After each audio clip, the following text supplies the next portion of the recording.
one, and look at it. I took this screenshot yesterday. Not much has changed. They're really the pioneers of this. If it ain't broke, don't fix it. And the numbers really don't lie. So this is 2003. That's as far back as I could find stats. But Google had over 50% of the market share, and I'm pretty sure that's almost 90 today. So back in 2001, I applied for a job with the Freelance work exchange. The ad was in a newspaper, the Central Coast Advocate, and it was looking for people who knew HTML, knew email, and knew how to use FTP. I ticked all those boxes. So I sent a letter in the mail to Rob Palmer of Freelance Work Exchange, and he took a chance on me. Pretty revolutionary site back in 2001. This guy had survived the dot-com boom of pets.com and 1999, and he was making legitimate money on the internet. So the first thing I did when I started was commission a redesign. Looks a little bit more like 2002, 2003. Still pretty ugly, but it worked for us. And the best thing we found out in 2003 was the power of this. Who knows what we changed on our site? And it is still very important in the world today. Anyone? Yes, internal links. Do not underestimate the power of internal links. We were trying to rank for the terms jobs for writers, jobs for the designers, writing and editing jobs. These terms were highly competitive today as they were back in 2003. And by using these internal links, we allowed Googlebot to crawl our site, well, probably not only Googlebot, but all those other crawlers as well, to come through and realize that we were writing pages about this topic. But this wasn't the only thing we figured out in 2003 that's still as relevant back then as it is today. It was this. Who knows what signals we're sending to the search engines with this slide? Yes, freshness. So we basically added new jobs to our database. Well, I say database, but it was actually me going in, downloading the HTML, editing it in Notepad, changing the dates, popping them back up on the website.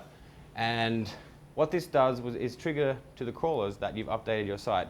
There is a specific part of the Google algorithm that talks about freshness of content. And by sending these dates through, we could trigger that part of the algorithm to come back and get a recrawl. It is in American date format, don't be confused. We were focusing on the American market from Australia. The dollar was really good back in 2003. It was better than parity, so we were making bank. But you'll see this around the internet a lot today, like blah, blah, blah, updated August 2019, or last updated 19th of August 2019. It is a very important part of the algorithm that is still as relevant today as it is back in 2003. So then we went through a redesign, and we kept all the links, all the internal links, but we added one extra part to our site that is still relevant today as it was back in, I think we went through this in 2005. Does anyone know what part of the algorithm and what part of Google we're playing into with our redesign? Yes. What was that? Yes. So testimonials. This is a massive trust marker, not just to Google, but to your users. People need to know that they can trust you. And these were solicited testimonials, but they actually came out. We emailed our 500,000 users and asked for testimonials, and we got a massive response, and we picked the best ones and got them on our website, and it increased conversion. I can't remember how much we were using Overture stats back in the day. Google Analytics wasn't even a thing. Then we went through another redesign and a rebrand. So we changed our domain from Freelance Work Exchange to Go Freelance. And this was the first time I'd been introduced to numbers in a web response. And there's 3 numbers when you migrate a site, and that's a 301. And we learnt the hard way around 301s. We did 302s, and we lost a few rankings, but then we figured out that the 301 was the way to go. And 301s are still as important today as they were back in 2007 or 8. I think Kareen will go into a little bit more around technical SEO and managing those server response codes, but keep an eye on your 301s. You'll also see that we still have the latest jobs here. Thankfully, we migrated to a CMS, and I no longer had to go in and update them with HTML, and it was just pulled from the database directly. We still had our main call to actions and like all our internal links going on, and I think that's something that is still very important in 2019. We also discovered the power of blogging and writing content on the topics you want to rank for. And there is something specific on this page that you will see on pretty much every site you visit on the internet. Does anyone know what that is? Yes, breadcrumbs. So this was 2008, 11 years ago. Breadcrumbs were very, very important in not only helping your users navigate the website, but helping Googlebot figure out where your content is. So we didn't quite get this one right. We stuck them all in articles, but after a little bit of fine tuning, we figured out that we can categorize our content and rank for those keywords. And this is Combank. I took this screenshot last week. There's their breadcrumbs, and you might recognize this site. Here's our breadcrumbs as well. So this ugly piece of HTML is the HTML sitemap. This was from our site in 2008, so 11 years ago.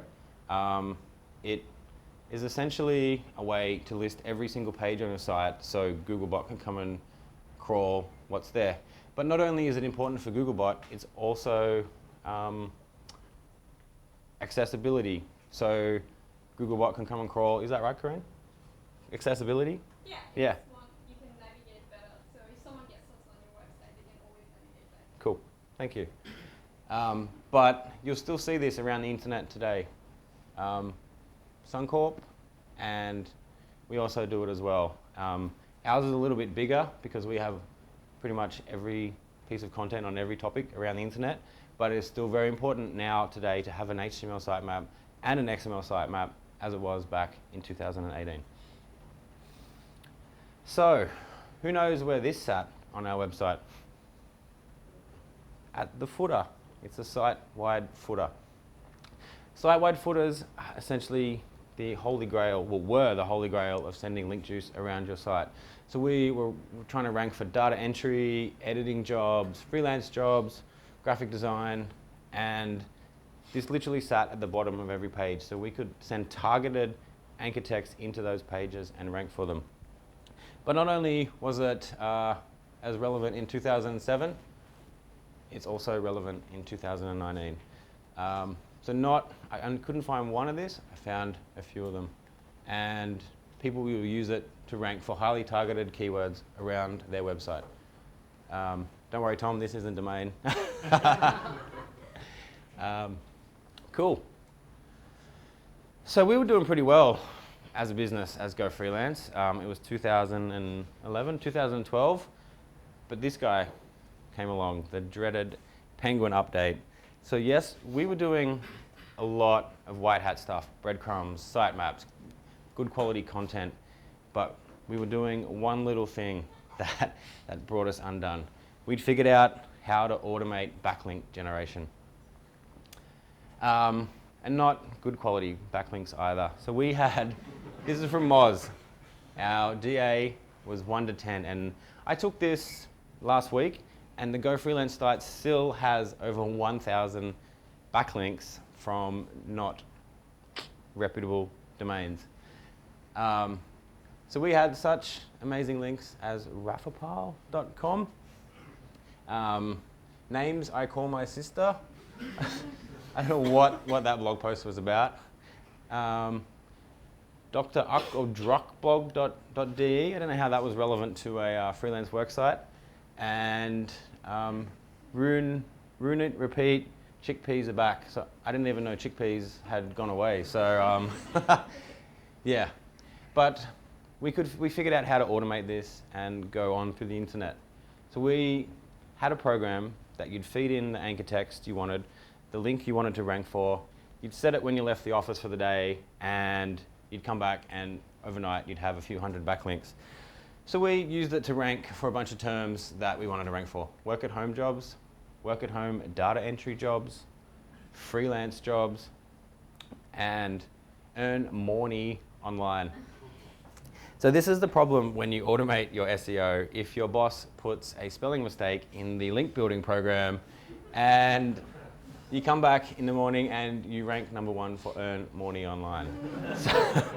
So this still demonstrates the fact that how important backlinks are. It's important to have a clean, reliable, trustworthy backlink profile in 2019. So this is what happened to our traffic. The Penguin algorithm hit around here and literally pretty much wiped out our entire business. So it just goes to show that you can be doing all the right things, but that one thing, keep it white hat, don't mess with Google. But I thought I'd not be able to talk about SEO without talking about internet marketing in general. They go hand in hand, so you've got SEO, internet marketing, and this slide shows the importance of call to actions. So if you're making money online, you want a solid call to action above the fold. That's before anyone scrolls down on every page. So here we had 5. These are all linked to the Join Now page, but they've all find work, make money, log in, upgrade, subscribing now. And there's also that little bit of FOMO happening here with your copywriting. So free, subscribing now. Create that sense of urgency with your users on your site. Get them to take an action. And I think there's even 7 here, like free report, click here. So yeah, work on those call to actions on your site. And it followed us through our redesigns, find work, make money, log in, upgrade. And this one, probably not as relevant to SEOs as it is to internet marketers. Never underestimate the power of a good email list. If we'd used our email list properly back in the day, I probably wouldn't be standing here talking to you, because Go Freelance would probably IPO listed and I'd be sitting in Silicon Valley. And if we'd used our email list, our 500,000 subscribers, we wouldn't have worried about a Google update. So I guess my advice from this slide is think about where your traffic comes from. Don't rely on the Google drip. Build those alternative streams of traffic, whether it be email or social or Instagram or wherever you want to get traffic, target those areas. And as important as email was back in 2003, I took this screenshot from Finder yesterday. So it's important to build that community and build ways you can communicate to your clients as opposed to a pull messaging, make it a push messaging to them. And this one, this ugly slide. This is a pop-up from 2005. Very ugly. We had to do everything in new windows, not new tabs. There was no such thing as tabs back in the day. And you had this actually triggered when you hovered your mouse up to the close window button. So we could get them while they're thinking of leaving. We're like, wait, don't go, get your free report and subscribe me now. But this is still a thing. I was buying a birthday present for my girlfriend, and I was like, this site was no good. I'd click their paid ad. They sent me to a shitty landing page. I'm like, oh, I'm out of here. I'm going back to Google. But they gave me a pop-up. So not only are they building their email address, they're still using that old internet marketing technique of get them at that last minute, give them that pop-up. Super important today as well. Another important internet marketing, I guess, general customer service point is to listen to your customers. You may have a feedback button on your site, or you may have an email address that no one answers. Listen to them. We actually had some customers write in and say they were having trouble logging into the site. They got the job alert, they wanted to log in, but they couldn't do it seamlessly. So we went away, we listened to them, we briefed our developer in, and we stuck a login right at the top. We removed that friction of that extra click. And I don't know about you, but I might send Zuck an email, because Facebook are using the exact same technique still on their website today, and that was 2008. That was 2019. So some of these things from the old are new again and will remain part of your website for a long time. This is one thing that I don't miss from the old days. Does anyone want to read that out for me? Okay, I'll read it myself. Work at home jobs. Freelance work and freelance jobs for writers, designers, programmers, and more. Plus, work at home job news. I wonder what keywords we're trying to rank with that title tag. I'm so glad shit like this is gone from the internet. Think about your title tag as the reason for someone to come to your site. Think of it as the first word you say to someone on the street. Would you walk down the street and say to someone, work at home jobs, freelance work and freelance jobs for writers, designers, programmers? You wouldn't. You'd say, want to work from home or hate going to work? Come and check out our site. Not spam a bunch of keywords in there. And I'm so glad that that's gone from the internet today. So, just to recap on a few of the things I've talked about, everything old that really is new again. Put those trust markers on your page. Put them up high. Develop that trust with the user before the rest of your site has loaded. Work on those internal links. Internal links are super powerful. I can't stress enough how important internal linking is in content, and try and sneak some site wides into your site as well. Freshness is key. Even if you change an H2 or rewrite a paragraph every day, send those trust markers to Google and get in there and build genuine quality backlinks. I think my example pretty much highlighted how automating your marketing and automating your backlinks can lead to the undoing of an entire business. Do the email grind, hustle, send those emails, develop a list, send that automated marketing plan, get them back to your site without them knowing that they're coming back to your site. Don't forget your breadcrumbs, please. It's super important. Have strong calls to action that are above the fold. And this is probably the most important one. Do it for the user, not just for Google. If a user comes to your site and complete what they're doing on your site, then you've already won. They're going to come back. You're going to build that brand salience. They're not going to go to Google and search for how to do this. They're going to just go, oh, I did that on this site, I'm going to go back there. So you already saved that extra click, reducing that friction. So yeah, please, if you go back to work tomorrow and thinking, oh, what's Googlebot up to, blah, blah, blah, don't care. What are your users up to? Think about your users. And that's it.